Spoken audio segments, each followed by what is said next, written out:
അതായത് ഒരു മുസ്ലിം ലീഗിൽ നിന്ന് പെട്ടെന്ന് ഒരു ഇടതുപക്ഷത്തിലേക്ക് മാറിയ ഒരു സമയത്ത് ഒരുപക്ഷെ ജലീൽ സാർ എന്ന് പറയുന്ന ഒരു അധ്യാപകനെ കണ്ട് ഒരുപക്ഷെ രാഷ്ട്രീയത്തിലേക്ക് വന്ന ഒരു പറ്റം ആളുകളെങ്കിലും ഉണ്ടാവാം. അവരിലൊരു ആശയക്കുഴപ്പം ഉണ്ടാവാൻ അത് ഇടയാക്കിയിട്ടുണ്ട് എന്നുള്ളതിനെ കുറിച്ച് സാർ എപ്പോഴെങ്കിലും ചിന്തിച്ചിട്ടുണ്ടായിരുന്നു അതിനെക്കുറിച്ച്? അല്ല, എന്നെ സ്നേഹിച്ചിരുന്ന ഒരുപാട് കുട്ടികൾക്ക് മനപ്രയാസം ഉണ്ടായിട്ടുണ്ട്. അത് ഇല്ല എന്ന് പറയുന്നത് ശരിയല്ല.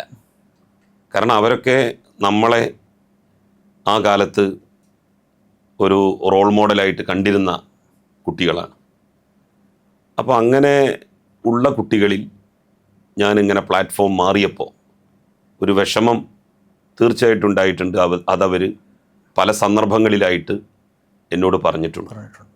അതുകൊണ്ട് തന്നെയാണ് അവരൊക്കെ ഇപ്പോഴും പഴയ പ്ലാറ്റ്ഫോമിൽ നിന്നുകൊണ്ട് തന്നെ എന്നോട് നല്ല സൗഹൃദം കാത്തു സൂക്ഷിക്കാൻ വേണ്ടിയിട്ട് ശ്രമിക്കുന്നത്.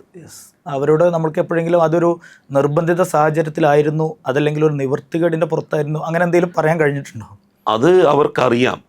ഞാൻ അന്ന് അത്തരം ഒരു സാഹചര്യം ഉളവായപ്പോൾ ചെയ്ത കാര്യങ്ങൾ ഒരു നിർബന്ധിതാവസ്ഥയിൽ ചെയ്തതാണ്, അല്ലാതെ സ്വമനസ്സാലെ ഇഷ്ടപ്രകാരം ചെയ്തിട്ടുള്ളതല്ല എന്നുള്ളത് എന്നെ അറിയുന്ന എല്ലാവർക്കും അറിയാമായിരുന്നു. നമുക്ക് എന്തെങ്കിലും തരത്തിലുള്ള ഒരു ഡിമാൻഡ് മുന്നോട്ട് വെച്ച് അത് പാലിക്കാൻ കഴിയാത്തതിൻ്റെ അടിസ്ഥാനത്തിലല്ല പ്ലാറ്റ്ഫോം വിടേണ്ടി വന്നത്. അതിന് ചില അടിസ്ഥാനപരമായിട്ടുള്ള കാരണങ്ങളുണ്ടായിരുന്നു. ആ കാരണങ്ങൾ എന്ന് പറയുന്നത് അധികാരവുമായി ബന്ധപ്പെട്ട വിഷയം അല്ലതാനും. കാരണം എന്നെ ലീഗിൽ നിന്ന് പുറത്താക്കുന്നത് തെരഞ്ഞെടുപ്പിൻ്റെ ഏതാണ്ട് ഒരു വർഷമൊക്കെ മുമ്പാണ്. പക്ഷേ അതിനുത്തരവാദികളായ ആളുകൾക്കെതിരായിട്ട് ശക്തമായിട്ടുള്ളൊരു നിലപാട് സ്വീകരിക്കാൻ നിർബന്ധിതനായതിൻ്റെ പശ്ചാത്തലത്തിലാണ് 2006 കുറ്റിപ്പുറത്ത് വളരെ മുസ്ലിം ലീഗിന് സ്വാധീനമുള്ള ഒരു നിയോജക മണ്ഡലത്തിൽ 70% മുസ്ലിം ജനസംഖ്യയുള്ള ഒരു നിയോജക മണ്ഡലത്തിൽ ലീഗിൻ്റെ ഭൂരിപക്ഷ വോട്ട് ഇടതുപക്ഷത്തിന് അന്നോളം കിട്ടാത്ത ഒരു നിയോജക മണ്ഡലത്തിൽ മത്സരിക്കാൻ വേണ്ടിയിട്ട് ഞാൻ തീരുമാനിക്കുന്നത്. ജയം എന്നതിലുപരിയായിട്ട് നമ്മൾ പറഞ്ഞ കാര്യങ്ങൾ ജനങ്ങളെ ബോധ്യപ്പെടുത്തണമെന്ന വാശിയായിരുന്നു എനിക്ക്. അവസാനം ആ വാശി വിജയിച്ചു.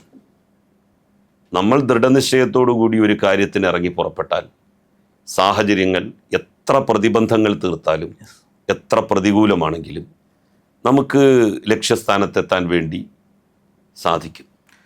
ജലീൽ സാർ എത്ര മാറിയാലും സാധാരണ നമ്മൾ പറയും, ചിലപ്പോൾ ഒരു ഇടതുപക്ഷക്കാരൻ പറയുകയാണെങ്കിൽ മുറിച്ചാൽ ചുവപ്പാണെന്ന് പറയും, ലീഗരാണ് മുറിച്ചാൽ പച്ചയാണെന്ന് പറയും. പക്ഷേ സാറിൻ്റെ പുസ്തകത്തിൽ പറയുന്ന, അല്ലെ പുസ്തകത്തിന് ഹെഡിങ് കൊടുത്ത പോലെ തന്നെ ജലീൽ സാറിൻ്റെ ഒരു പച്ച കലർന്ന ചുവപ്പാണ് എന്ന് പറയാൻ ഇപ്പോഴും കഴിയുന്നുണ്ട്. അല്ല, മുസ്ലിം ലീഗിൽ ഞാനായിരുന്ന സമയത്ത് ആർജിച്ച പൊതുപ്രവർത്തന രീതി അത് ഇടതുപക്ഷത്ത് ഞാൻ ചെന്നപ്പോൾ എനിക്ക് വളരെ കൂടുതൽ ഗുണം ചെയ്തിട്ടുണ്ട്. കാരണം ഇടതുപക്ഷത്തുള്ളവരുടെ ശൈലിയും രീതിയും വ്യത്യസ്തമാണ്. ആ ഒരു ശൈലിയിലേക്കും രീതിയിലേക്കും സത്യത്തിൽ എനിക്ക് പോകാൻ സാധിച്ചോ എന്ന് ചോദിച്ചാൽ അതിന് മറുപടി പറയേണ്ടത് ഞാനുമായി ബന്ധപ്പെടുന്ന ആളുകളാണ്. ഏതായാലും ലീഗിലായിരുന്ന സമയത്തും ഇടതുപക്ഷത്ത് വന്ന ഘട്ടത്തിലും സത്യസന്ധമായിട്ട് രാഷ്ട്രീയ പ്രവർത്തനം നടത്താൻ, പ്രത്യേകിച്ച് സാമ്പത്തിക കാര്യങ്ങളിലൊക്കെ ഒരു സൂക്ഷ്മത പുലർത്താൻ ഞാൻ 100% ശ്രമിച്ചിട്ടുണ്ട്.